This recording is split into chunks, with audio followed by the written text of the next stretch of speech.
Hey everyone, welcome back to another week in our journey. If you're new here, let me fill you in. This is Behind the Design, our weekly series where I document my process in creating my own digital planner and building an online store from scratch. Each week, we dive into a new aspect of this creative journey, from idea inception to final touches. I'll take you through every twist and turn. Throughout this journey, I'll be working closely with Shay, the founder of the Digital Planner Academy program and the Pink Ink Stationery brand, and I will be applying everything I learn from this incredible resource. You'll get to see all these teachings in action as we progress. We've got an exciting journey ahead of us, full of learning, exploration, and of course, a bit of fun. So whether you're joining us for the first time or have been following along, I'm thrilled to have you here. Okay, so let's dive into this week's video.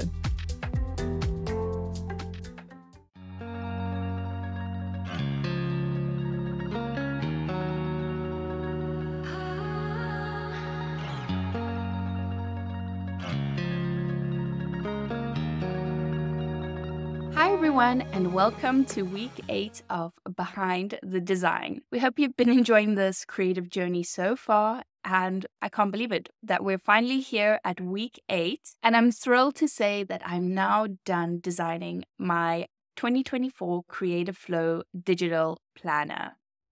So I've been fortunate enough to have Shay review this planner, and I'm happy to share some of the feedback that she provided me. While she was working through my planner, she gave me some tips in terms of just a few little tweaks that I can go ahead and make a few changes to enhance the planner a little bit more. And some of these changes that she recommended were, for example, adding some padding to around the text on some of the buttons, for example, on the index page.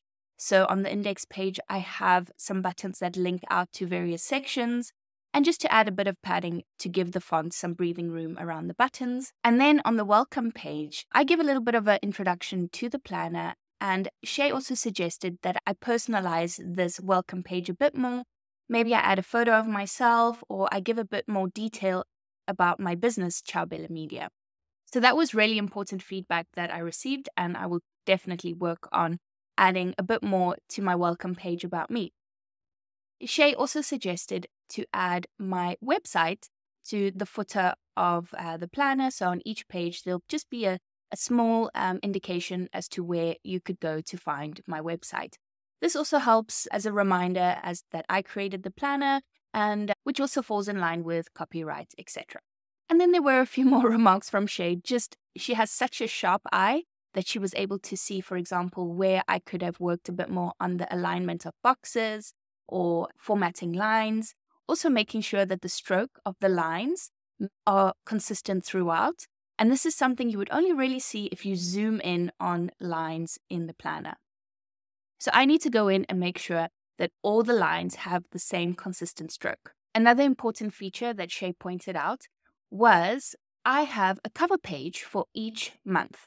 So on each cover page, I have an artwork and just the title of the month. Now, what I've done is that on the tabs and on the index page, when you click to that particular month, you land on that cover page.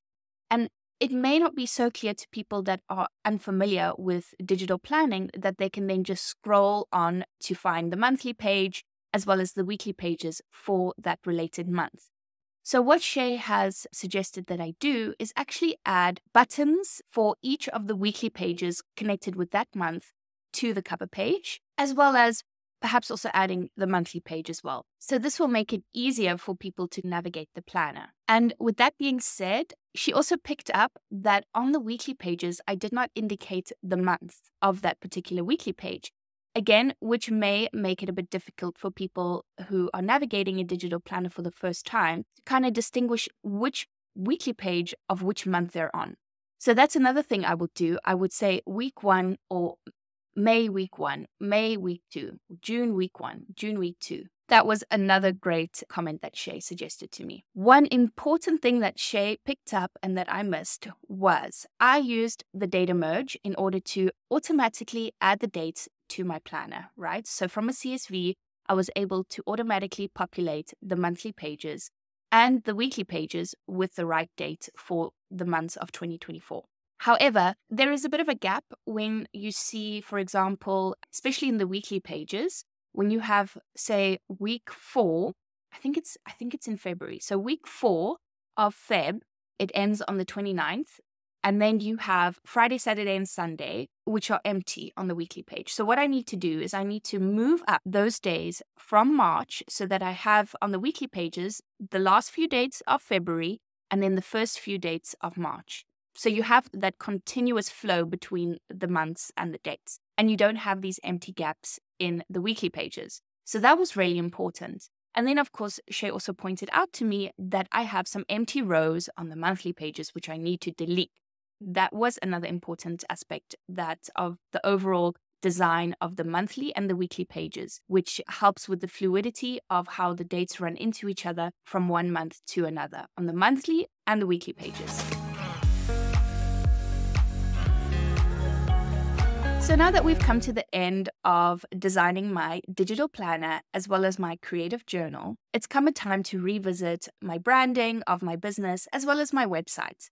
Because I've had my website for a number of years now, perhaps I haven't been so good at updating my branding and my website as I should have been. I've taken this opportunity to really go in and update my website, as well as some of my services, just tweak it a bit so that they can correspond with my new digital products.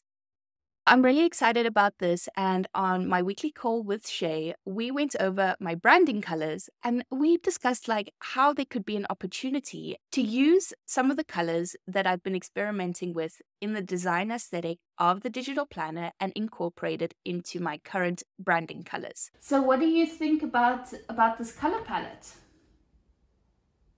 Let me see. I love it. But do you have it on a website or something so we can see how the colors work together? You know what? Contrast.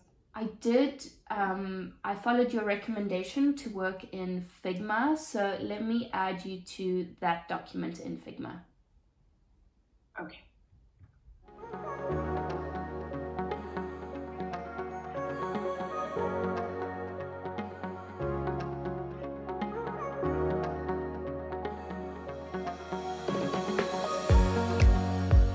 So this is something really fresh and exciting for my online business. And then we had a look at my current website. And one thing that I really need to work on is updating my Squarespace theme from 7.0 to 7.1.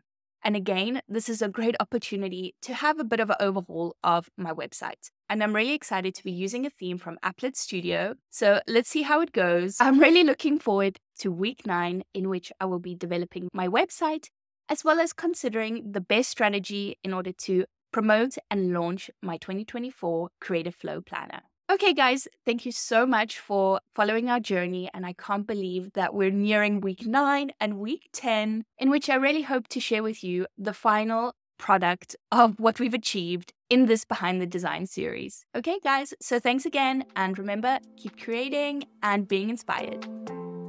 So that's a wrap for this week. Thank you so much for joining me on this part of the journey. I hope it's giving you a glimpse into the creative process of designing a digital planner and setting up an online store. Each week brings new challenges, new victories, and a step closer to our goal. And you're excited to see how my digital planner turns out. Make sure you hit the like button and share this with anyone else interested in learning more about our journey. Remember, there's much more to come, so be sure to subscribe and hit the notification bell so you won't miss our next episode. Together, we'll continue unlocking the creative journey one week at a time.